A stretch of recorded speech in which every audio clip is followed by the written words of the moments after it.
বন্ধুরা, আজকে নিয়ে এলাম সম্পূর্ণ অন্যরকম একটা রান্না। দেখতে পাচ্ছেন, এটা হচ্ছে আমড়া। আর আমরা সবাই আমরা চিনি। আমরা চাটনি খেয়েছি, আমড়ার আচার খেয়েছি। আজকে কিন্তু আমড়াটা আমি রান্না করব। তো কীভাবে রান্না করব চলুন দেখাই। এটা আমি সুন্দরভাবে খোসা ছাড়িয়ে কেটে নিয়েছি, কেটে ধুয়ে নিয়েছি।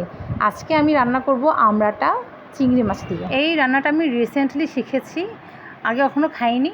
তো খেয়ে ভালোই লেগেছে। তো চলুন, আগে প্রথমে আমি চিংড়ি মাছগুলো লাল লাল করে ভেজে নিলাম। খুব একটা মশলা আমি এই তরকারিতে ইউজ করব না। তো চিংড়িটা ভাজা হয়ে গেছে, আর যেই তেলে চিংড়িটা আমি ভেজেছি সেই তেলের মধ্যে একটা পেঁয়াজ মাঝারি সাইজের একটুখানি লাল লাল করে ভেজে নেব। পেঁয়াজটা হালকা ভাজা হয়ে গেলে এর মধ্যে আমি দিয়ে দিলাম কেটে রাখা আমড়া। এবার আমড়ার মধ্যে প্রয়োজনীয় সব মশলা, লবণ, যা দেওয়ার সব দিয়ে দিলাম। মশলা বলতে দিয়েছি মরিচের গুঁড়া, হলুদ গুঁড়া, জিরা, ধনিয়ার গুঁড়া, ব্যাস, আর কিছুই না। তো সমস্ত মশলা দিয়ে একটুখানি ভালোভাবে আমড়াটাকে কষিয়ে নিচ্ছি। যেই পরিমাণ গরম পড়ছে, এই গরমে কিন্তু এই টকটক আমড়ার তরকারিটা খেতে সেরকম লাগে। আমড়াটা আমার কষানো হয়ে গেছে, প্রায় 4-5 মিনিট ধরে কষিয়ে নিয়েছি। এইবার এর মধ্যে দিয়ে দেবো ভেজে রাখা চিংড়ি মাছগুলো। আর চিংড়ি মাছ দিয়ে একটুখানি নাড়িয়ে চাড়িয়ে নিয়ে দিয়ে দেবো পরিমাণ মতো পানি, যেহেতু একটুখানি সেদ্ধ হবে আমড়াটা। অনেকে হয়তো ভাবতে পারেন যে আমড়া রান্না হচ্ছে, খেতে কেমন হবে। তো এখন তো প্রচুর পরিমাণে আমড়ার সিজন, একদম রাস্তায় বেরোলে একদম প্রচুর পরিমাণে আমরা দেখতে পাচ্ছি।